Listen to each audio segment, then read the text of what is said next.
Welcome to the Outthinkers podcast. Plug into fascinating minds and breakthrough ideas that are transforming industries and the world. I'm your host, Kaihan Krippendorf, founder of Outthinker, a global think tank comprised of strategists and innovators shaping the future of business. If that sounds like you, please join us at outthinker.com. Now, let's dive into this week's episode with Jon Levy.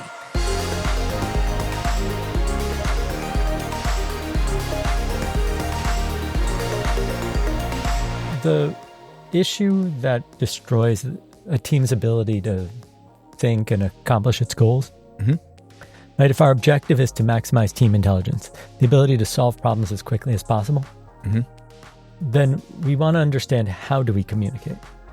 And it turns out that we tend to think, okay, if I'm always connected to you and can always get an answer that's good, the faster information can flow, the better. But it turns out that if we have always on communication, you have no time to actually do work because you'll start typing out an answer, whatever it is, and then suddenly you'll get 3 emails and a distraction and a text and where's the files and all that. Teams with very high intelligence, according to the research by Anita Williams-Woolley, who's just brilliant, found that teams that have bursty communication, meaning they come together, they might argue it out, but they communicate in a burst. And then they go their separate ways and don't distract each other anymore. So what happens is that you get these sudden bursts. At the end, everybody's clear on next steps and where to find the information that they need. So then I don't have to interrupt you to ask you where the files are. You can just work.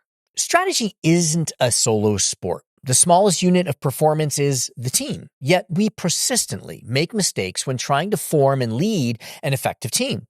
We follow rules of thumb that aren't really supported by science. In this episode, we're going to cut through some of that noise and get to the truth with Jon Levy, a behavioral scientist and the New York Times and Wall Street Journal best-selling author of You're Invited. His new book, Team Intelligence: How Brilliant Leaders Unlock Collective Genius, shows what actually makes teams think faster, decide smarter, and deliver more. Today, Jon gives us several practical, high-impact insights. He shows us why this idea of creating an A-team by packing the team with lots of stars can backfire, and why every group needs a glue person, as he calls it, teammates who help everyone else perform better. My favorite insight is this. We often talk about great leaders having charisma and being liked, and yet some of the most successful leaders you would strain to say actually are either of those things. Steve Jobs, for example, got people to achieve things they didn't think they were even capable of, but few people would say he was a fun person to work for. Elon Musk has transformed multiple industries, and yet few would call him charismatic in a traditional sense. Jon shares an easy collaboration rhythm. Meet in short, focused bursts, then give people quiet time to do the work. He also talks about why it's helpful to make each person's strength visible and known by others, how the words we use shape behavior, and a clear way to build trust. Put care for people first, then honesty, then competence. We also cover how to handle toxic personalities and how to persuade leaders who don't respond to spreadsheets by telling a story that they can feel. If you lead a team, project, or organization, or even if you're the captain of a sports team or you're the designated soccer mom or dad, you're going to leave with moves that you can use this week. How to mix the right skills, run cleaner meetings, cut down interruptions, and get people aligned on a shared future. Let's dive in with Jon Levy. Jon, thank you so much for being here. It is great to have you on the podcast. I know that you're in very high demand. You got your own podcast. I've heard so many podcasts about you, and I really appreciate you taking some time to sit down with us and unpack for us. This is my pleasure. And come on, how often do I get to chat strategy with people who know something about it? Yeah. Great. I think, it's the thing. The more you think you know about strategy, the more you realize you don't know. Yeah. It's the Dunning-Kruger effect. Do you know this? Yes. I tell me. So the Dunning-Kruger effect is the less you know about a topic, the more absolutely certain you are about how everything goes. Right. And the more you know about something, the more you know how really complex and sophisticated the topic is. And so you're much more careful to make broad statements because you know how insane anything it actually is. Yes. Yeah, which is interesting because as we'll get into, one thing that you say is that people don't follow leaders because they like them, but they give them this sense of a future, a vision. And so you probably have to have this certainty, and yet you know that you can't know. So the interesting thing is, I've spent the past, years and years studying human behavior, but specifically, most recently, studying leadership. And it's so funny how we are as people. Really, like just about anything we think works kind of works the opposite. So with leadership, we are like, oh yeah, there are these essential characteristics everybody needs to have. There's like 10 of them and you can learn them at Harvard Business School, or consultancy can come in and teach you them or something, and it costs a fortune. And then you'll be like Rotten Tomatoes certified fresh, right? Like you got your thumbs up. The issue is that if you actually look, none of the leaders that are most effective have these skills. Yeah. And For the example? example I actually really enjoy poking fun at is Elon Musk, richest man in the world, right? Mm-hmm. Not great at creating consensus among his people or developing psychological safety or any of these other things that we're told are essential. Mm-hmm. Yeah. And so clearly, like the idea that something's essential is BS. It makes no sense. Yes. I guess you want to listen to who you're getting your advice from, and also challenge it, right? Yeah. You could have brilliant people who say things and they've just been repeated so much that it's a cultural meme. It's not actually correct. Right. Awesome. I this is funny. I was a few weeks ago, I was with one of the most senior executives at one of the biggest companies in the world. Mm-hmm. And the person was talking to me about how they're going to use AI in a certain way to predict who will be a good employee and who won't. Mm-hmm. And I'm like, we've tried this stuff with personality tests and it's completely wrong. Like Myers-Briggs, all these things, they're kind of BS. And it made me think, wow, this person's absolutely brilliant, way smarter than I am. Mm-hmm. And they're probably spending a fortune on something that has absolutely no basis of actually working. Yeah. It made me wonder, how often am I talking about stuff that just is total BS and I don't realize it? Well, it's good that you keep going back to the data and back to the research and testing. I've got a million of questions and you just gave me 5 more, but I want to just open up with 2 questions that I always start with. Sure. The first is just for us to get to know you a little bit more personally. Could you complete this sentence for me? If you really know me, you know that. Could have nothing to do with your work or your dinners or anything.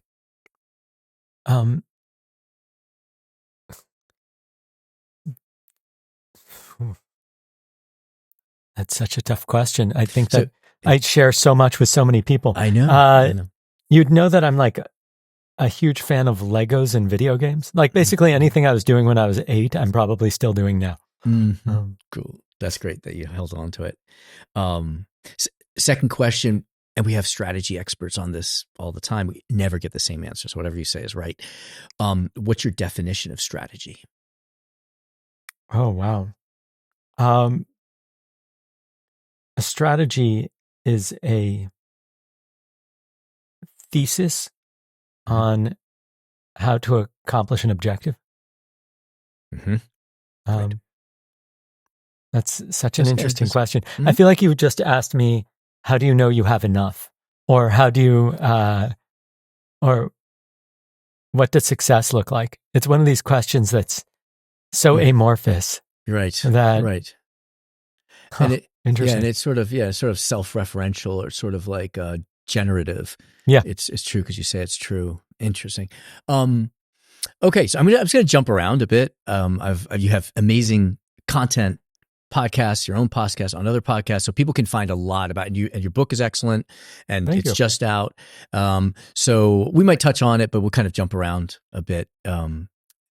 I just want to start us off, and I'm going to kind of take this from the perspective of a strategy officer working inside a company, doesn't have a lot of formal influence, kind of has a hypothesis or a theory of where we should be going, needs to kind of create alignment or try to realize it for the organization. And they know they may not be right, but doesn't mean they're not Elon Musk who can say, okay, we're going this direction. Yeah, everyone, that's right? the key decision maker. Yeah, exactly. So one thing that comes up a lot is just culture. Is what is culture? How does it work? How can an organization influence culture? In your view, what is culture? So let's call it the set of written and unwritten rules, sayings, conversations, and ideas that guide behavior. Right. Great. So, for example, if you're part of Apple, you might hear the phrase surprise and delight all the time. Yes. Oh, does this feature surprise and delight? Well, if not, maybe we shouldn't publish it. Mm-hmm. And their culture then gives status to this characteristic of surprise and delight. Mm-hmm. And if you develop a feature that accomplishes that, you'll probably get recognition and respect from your peers. Yes. So it drives behavior and status. Gotcha. Right? Yes. Now, if you are at, let's see, Lego, which we mentioned. Now, Lego in Danish means, what's it called? Playing well, I think. Okay. And so if you create something that causes people to play well, then suddenly you'll get status from that. And that's probably what they talk about a lot. They also have these things called the firesides, where anybody at any moment can say, you need to listen to me. And they give any employee the ability to do this. And everybody has to gather and cannot respond. They just listen. Mm-hmm. And it's designed to prevent the company from making terrible mistakes. Yes. Because you don't want groupthink or poor consensus occurring. And so that's their culture. And that's how the habits and behaviors and the conversations that they have. Again, I'm jumping around. You mentioned kind of bringing everyone together. And I love this term that I think you said bursty communication. Yes.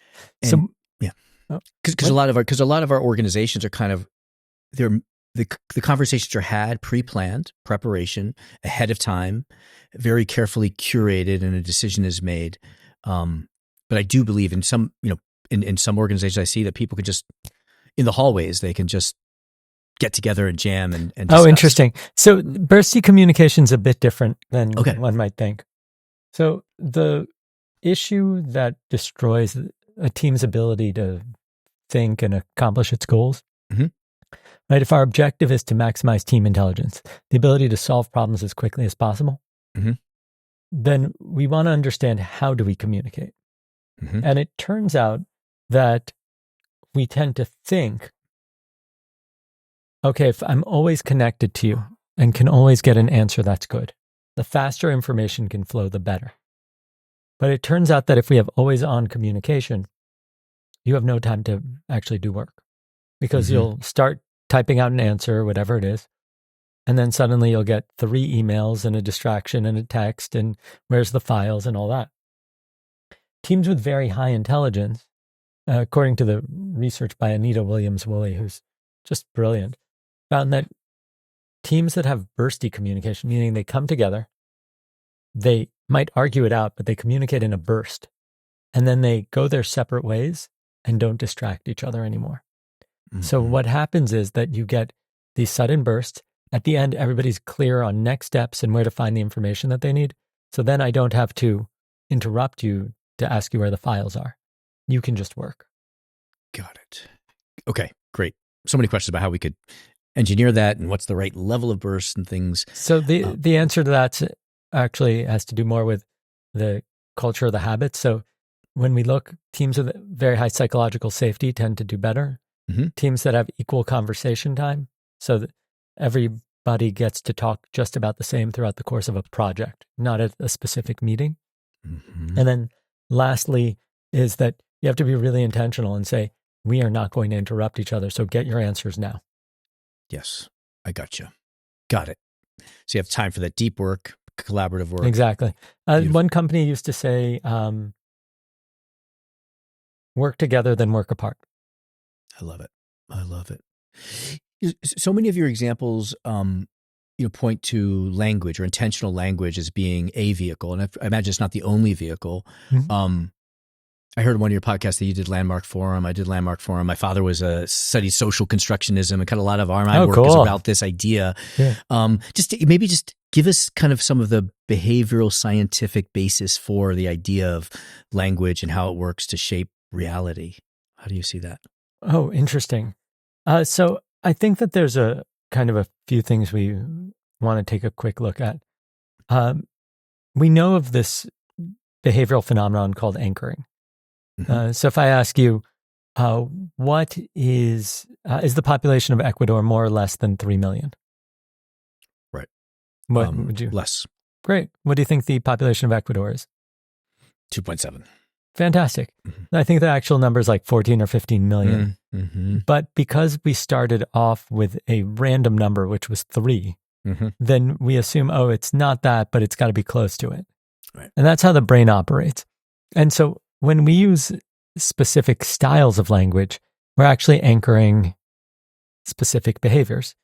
If you start talking about operational readiness, it mm-hmm. contextualizes people into more of like a military perspective on the world. Mm-hmm. Right? And there's study after study that kind of shows things like putting a briefcase in a room causes people to think in a more business-oriented fashion and stuff along those lines. Mm-hmm. So the fact of the matter is that language really has an impact. And when I describe something, my ability to describe it effectively or communicate it effectively gives you an impression of reality. Now, there's this fun study done on car crashes. Okay. And they had people see an incident, and they had the officers come in and say, how fast was the car going when they bumped into each other? Then with other people, when they crashed into each other, and other people when they hit each other. And depending on which word was used, they got a different speed range. So if you said bumped into each other, suddenly, 10 miles an hour, right? Hit each other 40, smashed 70. Mm-hmm. Now, did it actually have any impact on, it was all a set speed, but the only thing that made the difference was what language you used. Yes, absolutely. And I imagine metrics and numbers could also be such a vehicle. Like one thing that I've been looking at is customer lifetime value and the evolution of that as a concept, or the idea of that a metric is a social construction. It's not a description. Mm-hmm. Have you looked at that? Kind of it's not so much my area of research. I really focus on the human connection side of stuff. Sure. How do we develop a more meaningful relationship with a customer? What are the mechanics that lead them to become loyal? Mm-hmm. That's fine. Yeah. We could explore it if you want. Yeah, no, that's okay. No, I've got so many other things that I'd love to explore with you. I love this term that you introduced. I don't know if it's your term or not, but I think you called it glue people. Oh, glue players. Players. I think it might come from sports. I wish I could say that I invented it. Sure. And if you want to give me credit for it, I'll accept. Okay. All right. Okay. But I don't think I came up with it. I think it's important because so many of the listeners here, they don't have formal authority. Often it's better if it's not their idea, but someone else's idea. In fact, I was just on a group with about 10 strategy officers before this call. And, they're just talking about how can I bring the leadership team together and get them to collaborate without stepping in and leading the meeting. Just could you tell us what these glue players are, and what is it that they do that get the team to slide into place? So this is really interesting because when I was looking at the construct of teams, the general consensus is let's get the absolute top talent. Yes. And bring them together. And it sounds like it makes so much sense and it's reasonable, except for one problem, that when we cross about 50-ish% top talent on a team, they underperform. Okay. It's called the too much talent problem. Mm-hmm. Now, the question is, what actually makes the difference? And why is this happening?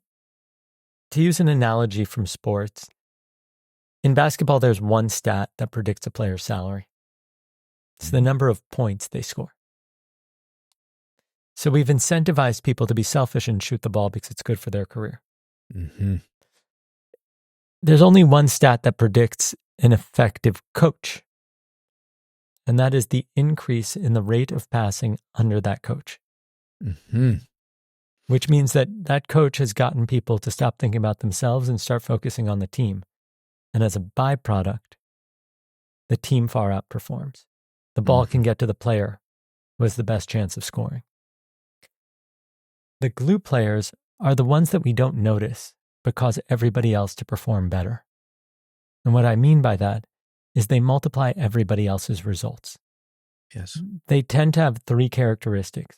The first is very high emotional intelligence, because if you're going to maneuver between lots of big personalities, you need to understand the written and the unwritten rules that guide it.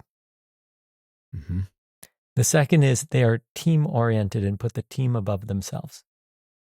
So rather than being egotistical, they are willing to take the hit for the win. Mm-hmm. Now, this means that the big personalities don't find them threatening. Because it's not like, oh, they're always looking for attention. They're trying to make themselves shine brighter than me. Right. And because they have high emotional intelligence, they know how to maneuver that. And then the third is that they're forward thinking. They're taking the actions that nobody asked them to in order to help everybody succeed. So it might be that strategy officer who reads 3 books over the weekend so that they're prepared for the meeting on Monday and suddenly have a wealth of new perspectives and data to share. Mm-hmm. But they're not doing it because they're trying to impress the boss. They're doing it because we need to figure this out. And nobody else was going to do it. So I did. Yes. Yes. And so these are the glue players. In basketball, researchers found that they multiply everybody else's results by about 1.6. Wow. Which is a pretty hefty impact. Amazing. And does that, I guess, and that empathy also kind of innate, but I guess it also means that they have relationships with people. They understand individuals on the team. They connect people better. They connect with people. You know, emotional intelligence is often viewed as the ability to recognize people's emotional states and then know what to do about it. Okay. Right? So some people separate them out like, oh, I can recognize that you have distress or that you're happy. Okay, yes. But then that next step becomes really important. What do I do about it? So knowing that if somebody looks upset, oh, you know what, I'll stick around after the meeting and check in on them. Yes. Or that person's really fidgety, maybe they have something to share, I'll call on them. Even though I'm not leading the meeting, I might say, oh, Carl over there seems to have something to share. Carl, what were you thinking? Mm-hmm. Yes, I can absolutely see that. And you keep coming back to team, and that's the result. You know, that's your research. But you know, many people study the leader, study the organization. You say that the team is like the right unit of measure for performance. Let's just get real. There's nothing you can really accomplish alone anymore. Right? Even if you're a golfer or a tennis player, which is a single person sport, every one of those people has mentors, coaches, health experts. Like they have teams around them. Yes. Now, do they have all of Apple behind them? No, like that's not necessary. But the smallest unit of effectiveness is team. And so we better be really good at operating within them. Whether you are the leader or a team member, you need to know how to operate in a team. Okay. There's one innovation professor, George Day, and he proves that organizations that are able to adapt to changes in environment, what matters is not the leadership or the organization, but it is somehow like the composition of the team. So that makes a lot of sense. Tell us about the composition of the team. So what I took away from your work is it's not about having all A players. They start pecking at each other. It's not about having all generalists. you kind of have So specialists. So what's like the right way to think of structuring? I think the first thing is, even in the way that you're describing it, shows this tendency we have as a society, which is we keep relating to people as A if they fit some very specific criteria, like they close a lot of sales.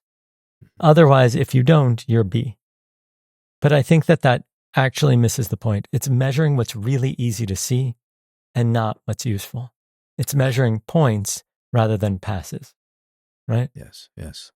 And so the key here is in understanding that you can have a bunch of A players as long as you know what you're measuring. You just don't want all A-level players in the same category because everybody will step on each other's shoes. Okay, got it. And so if you bring a completely unique set of skills and characteristics and you're team-oriented, then there isn't an issue. Where there's an issue is a team of 5 LeBrons will get into probably fights with themselves. I gotcha. And so this is where I found this story of this Antwerp diamond heist. As oh yeah, isn't that example. crazy? Could you just like describe that for us? Sure. So the long story long of it is, if you've ever watched like an Ocean's movie, it kind of comes together in that way. It turns out that something like 70 or 80% of like uncut gems come through Antwerp, which is like a very small area. It's like saying, okay, within 2 miles surrounding where you are right now, like every major diamond kind of comes through there. And there was this impenetrable vault, as we were told, that at the, I believe it was the Antwerp Diamond Exchange or whatever the name of the place was. And a local thief was approached by a backer saying, hey, can you do some reconnaissance and see if we can actually breach this? And he managed to get the plans to the vault and photos and all this data. And he delivers it and says, listen, this is impossible. It's just not going to happen. It's completely unrealistic. 6 months later, he gets a call. Hey, I need you to show up at this address. And when he did, there was a full live replica of the entire safe and setup. And the benefactor, let's call him, managed to bring together this like top squad of folk. There was the social engineer, which was Leonardo Bertoni, who was the guy who managed to get the plans. There was the king of keys, who was an elderly man who was a master key maker, so that they can get into the vault. There was the genius, whose job it was to breach security. The monster, he was just monstrously good at everything he did, from like, was just super strong guy. And they practiced for months and figured out how to get into the safe. But one thing was an issue. They needed a wheels guy, a driver. And so they managed to find one kind of last minute. They managed to pull off this heist, which was just incredible and like completely revolutionary ways of getting past security systems. They made out with what they thought was like, I think over $100 million in diamonds. Wow. And as they were escaping, the driver didn't have the nerves for it, freaks the heck out, ends up, they had a bag with all the evidence. He wanted to get rid of it. And so on the side of the road, just threw it off the edge of the road and went off. And everybody thought that they were free and clear. But it turned out that where he had thrown it off was a private piece of property owned by just an elderly man that he would take his ferrets on walks there, Minnie and Mickey. His ferrets? His ferrets. Okay. And and he got so pissed that there was all this trash on his property that he calls the police. And the police are like, listen, we don't have time for this. There are real crimes taking place. And he's like, no, these kids, they must keep coming over here and throwing their trash. And he's like, listen, sorry, we can't help you. He's like, no, they even have envelopes from the Antwerp Diamond Center. And they're like, say what now? And they knew that the Diamond Center had been hit. They went there, they checked it out, and they found all this evidence of who had actually committed the crime because he didn't dispose of it properly. And they end up capturing most of the crew. And the silly thing is that they would have gotten away with it too if it wasn't for that pesky guy and his damn ferrets. But the point is that what allowed the team to almost get away with the greatest diamond heist in history, $100 million worth of product, was that they had a variety of skills. Yep. They had a variety of skills. Everybody was clear on whose skills were what, how to approach those people, and who would take care of which aspect.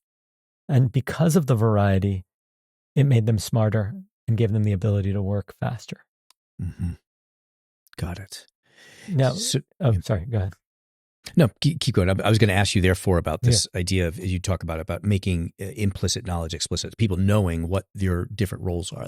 That's exactly it. Yeah. Which is that with the people that we work with, we tend not to actually know what their skills are. Mm-hmm. Just because you work at marketing doesn't mean that you're great at every aspect of marketing. It also doesn't mean that that's the only thing you do. Great teams make the implicit explicit. Okay. You know who has what knowledge, contacts, experience, mental models, who to go through for what and how. Yep. And as a byproduct, they can solve problems much faster. Where my head went, I don't know if this is what you meant. I was just imagining, like, in some cultures, how, there are nicknames, and they sort of like joke about these unique habits or skills of different people and kind of celebrate them. Am I visualizing something that kind of describes what it looks like? One of the things I recommend at companies is that people produce player cards for all their employees. And so it would say like, oh, here are my super skills. Come to me for this. Definitely do not come to me for this other thing, right? So like, I'm dyslexic. Do not come to me for spell checking. Yeah. If you want to tell a solid story, I can give you structure, support, tell you, how different writers have done it. I'm not the person to like sit there also checking boxes. Yep. Right. Yep. It's just not my skill. Gotcha. Great. And there are other elements that, you go into that kind of are compose this kind of intelligent team. But I also like that you take a neutral view, that you say, this can go in a dark way. It can go in a good way. What are some of the dark elements? And eventually I kind of also want to land on this idea of this short-term versus long-term motivation. But maybe so one of the things that pisses me off about most of these, like, let's call them pop science books, I find it to be real, like kind of BS-y, is that they're always like, if you just do what we say, everything works out. That has nothing to do with reality. Like, in reality, in your workplace, there's a good chance there are people there that have what we call the dark tetrad. The dark tetrad, not necessarily all these characteristics, but are 4 personality types that are highly toxic. We've got the Machiavellians, those people who just view you as a tool to accomplish what they want. It's the kind of boss that'll keep promising you the promotion that never comes year after year. As long as you just keep working hard and make it through the quarter. Yep. Right? Yep. You have the sadists, the people that actually enjoy other people's suffering. They create tasks that are literally impossible to complete so that they can berate you and insult you in front of everyone and make you feel bad. You have the psychopaths. These people have a thin veneer of charm, hiding a lack of remorse and impulsive behavior. So you think that they're completely normal and charismatic, but then they actually don't care about anyone. And then the narcissists, those that make it all about themselves. And so when you're dealing with these personalities, traditional rules go out the window. You can't behave normally and do all the things that a trusting team member does because they'll eat you alive. So talk to me a little bit about trust, because I can see, and as you make this point out, that trust has to be kind of like, or is helpful at least, right? It's helpful. And yet, and then you open up with Elon Musk or Steve Jobs, and I don't know, like, to what extent that the kind of trust maybe that they invoke is maybe not what I think of as trust. Not that I've worked with them. How should we think about trust? Well, trust is made of 3 things. It's made out of honesty, you're telling the truth. Competence, you could do what's expected of you.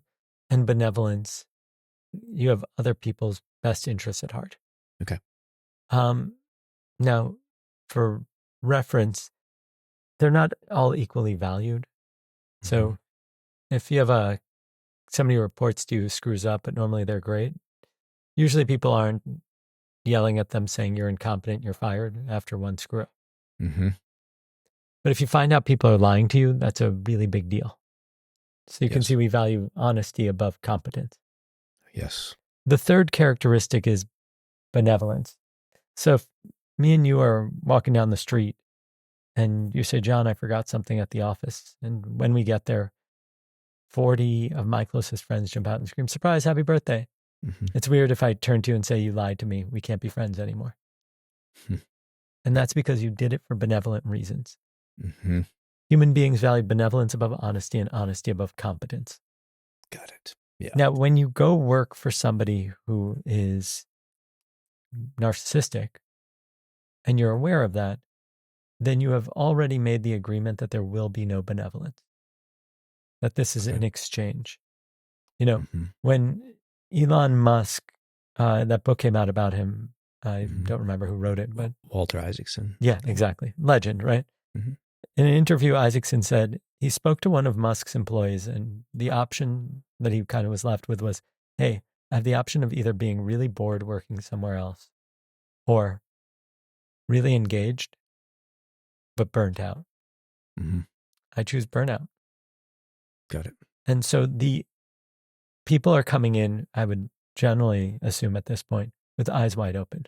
Yeah. They're know already in agreement that they're making a trade-off. Yeah. And they're also very clear on what kind of trust relationship you're going to get. Got it. Yeah. You are going to get somebody who's probably pretty freaking competent, right? Yeah. Company after company, he's able to launch, and jobs, product after product.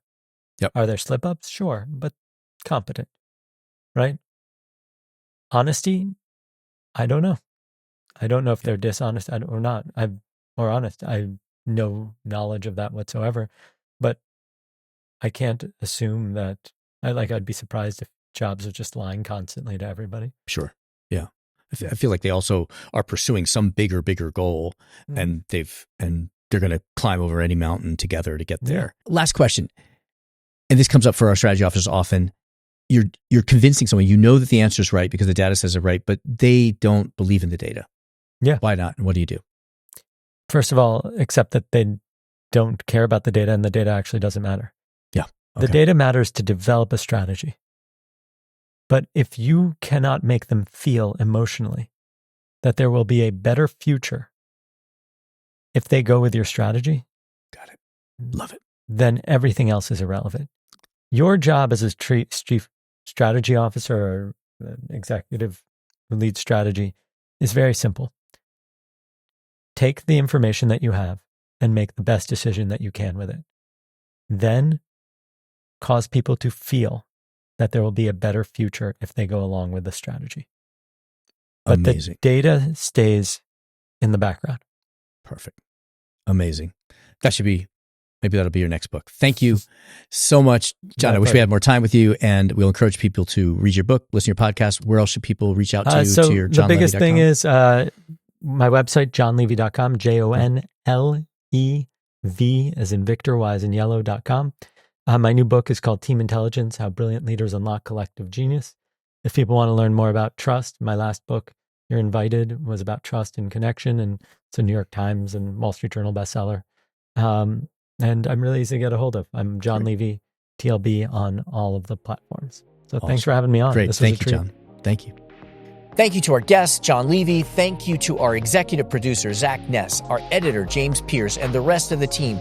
If you like what you heard, please follow, download, and subscribe. I'm your host, Kyan Krippendorf. Thank you for listening. We'll catch you next time with another episode of Outthinkers.